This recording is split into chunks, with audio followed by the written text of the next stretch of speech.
Assalamualaikum warahmatullahi wabarakatuh. Selamat datang di Indonesia dengan NIM 140332134. Pada video kali ini yang menjelaskan mengenai jawaban yang sudah saya tulis dalam ujian tengah semester mata kuliah sejarah kontemporer. Langsung saja saya bahas di nomor pertama ada mengapa terjadi perang proksi dan bagaimana perang proksi menjadi sarana efektif dalam perebutan pengaruh selama masa perang dingin. Nah, proxy war sendiri ini dalam bahasa Indonesia berarti perang perpanjangan tangan, di mana perang ini dilakukan satu pihak kepada pihak yang lainnya dengan menggunakan pihak ketiga yang berasal dari dalam negara itu sendiri atau berasal dari aktor lain yang beroperasi dengan memanfaatkan masyarakat lokal. Nah, hal ini menggambarkan bahwa aktor lain ini merupakan perpanjangan tangan dari salah satu pihak negara untuk mendapatkan keinginannya, namun tidak ingin terlibat langsung karena resiko yang lebih besar. Nah, perang proksi ini juga adalah salah satu upaya bagi negara adidaya dalam memperluas pengaruh mereka dalam geopolitik di berbagai bidang seperti ideologi, ekonomi, dan lainnya. Contohnya dalam perang Ukraina dan Rusia dan Ukraina, di mana pada awalnya Ukraina ingin bergabung dengan NATO yang NATO yang organisasi yang dapat dikatakan blok Barat gitu kan, blok blok kanan atau blok Barat gitu kan dari awalnya dari masa perang dingin. Nah, sehingga Ukraina ini menjadi aktor lain yang akhirnya menjadi perpanjangan tangan dari perang ideologi antara Amerika dengan Rusia pada masa kini. Nah, proxy war ini dikatakan menjadi sarana yang efektif pada masa perebutan pengaruh selama perang dingin ini dikarenakan oleh beberapa faktor. Yang pertama, perang proxy ini dibandingkan dengan perang konvensional itu sangat jauh lebih murah karena tidak memerlukan banyak tenaga manusia dan sumber daya yang sangat besar. Nah, kalau kita ketahui kalau perang konvensional seperti perang dunia satu dengan perang dunia kedua itu kan menghabiskan dana yang sangat besar, belum lagi kekacauan ekonomi dan juga jatuhnya banyak korban gitu. Apalagi pada masa sekarang kan sudah ada yang namanya teknologi nuklir.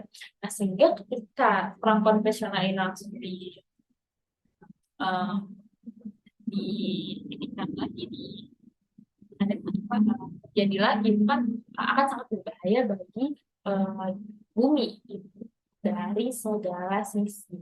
Nah, kemudian proxy war ini juga memungkinkan negara yang berada di baliknya itu tidak perlu turun langsung ke dalam medan pertempuran karena telah memanfaatkan pihak ketiga seperti organisasi masyarakat atau kelompok-kelompok separatisme. Nah, selain itu juga negara adidaya ini dengan proxy war ketika kelompok yang didukung itu menang dan akhirnya negara itu bisa diambil alih oleh kelompok yang tadi didukung dia itu kan uh, mempunyai keuntungan sendiri bagi negara adidaya yang mendukung tersebut.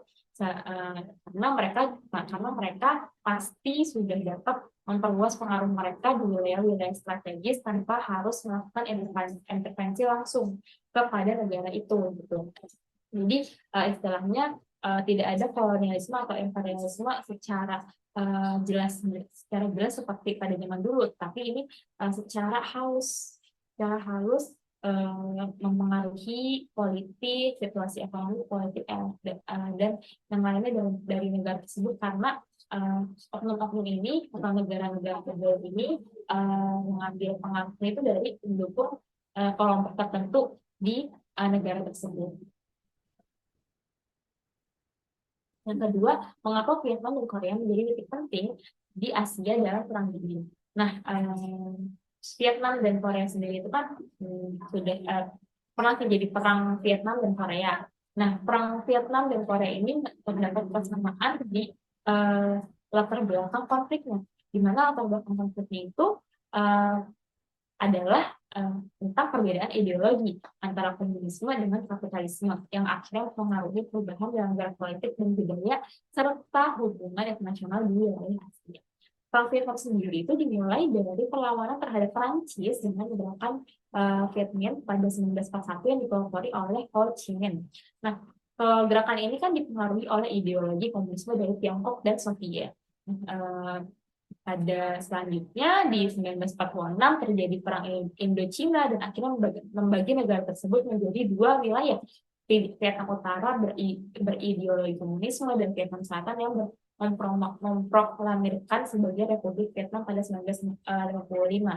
Nah, ternyata dengan pembagian negara tersebut pada akhirnya terjadi perang saudara dan akhirnya antara dua sisi Vietnam ini itu didukung sama negara adidaya sesuai dengan ideologi masing-masing gitu, di mana Vietnam Utara didukung Uni Soviet dan Vietnam Selatan didukung oleh Amerika Serikat. Nah, ini adalah bentuk dari proxy war itu sendiri, di mana sebenarnya intinya lagi adalah perang ideologi antara komunisme dengan kapitalisme gitu. Nah, seperti juga di Vietnam, di perang Korea pun juga dipicu oleh persatuan ideologi antara AS dan Uni Soviet, di mana setelah jatuhnya Jepang, akhirnya Korea dibagi menjadi dua, yaitu Korea Selatan dengan mengambil paham kapitalisme, kemudian Korea Utara mengadopsi ideologi komunisme yang didukung oleh Uni Soviet.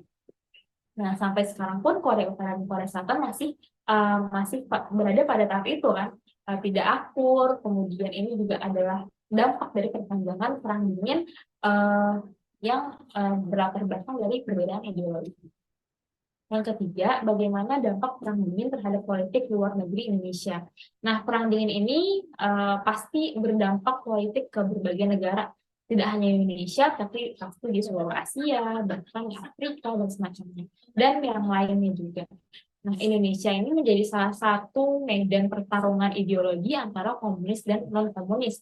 Apalagi kalau kita lihat sejarah itu kan Orde Lama dan Orde Baru itu mereka mempunyai kecenderungan yang berbeda dalam keberpihakan ke antara dua blok.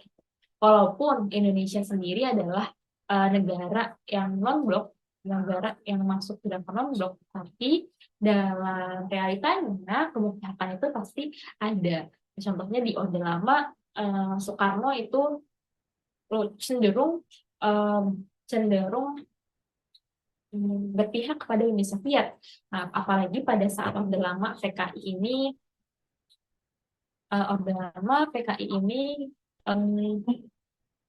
adalah salah satu dari 3 partai terkuat pada masa itu.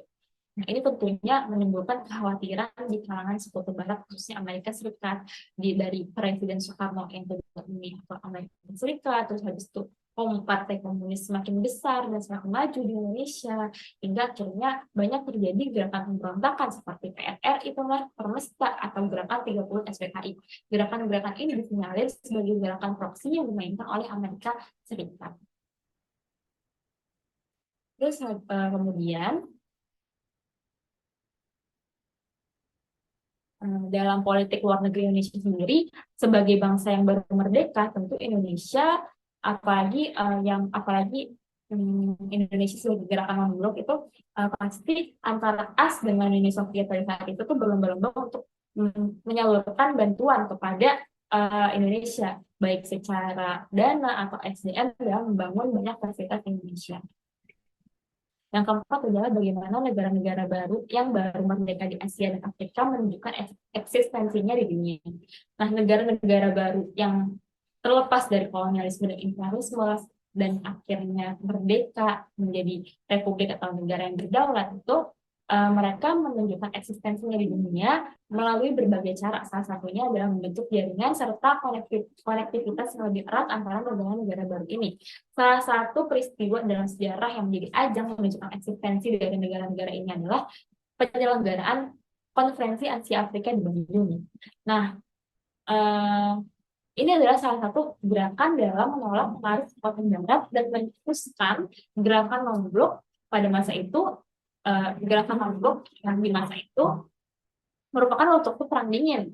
Jadi akhirnya negara-negara baru ini mereka melawan gerakan-gerakan imperialisme atau kolonialisme dan bentuk baru dengan cara mencetuskan negara-negara mereka ke dalam satu gerakan yang ketiga yaitu gerakan non-blok.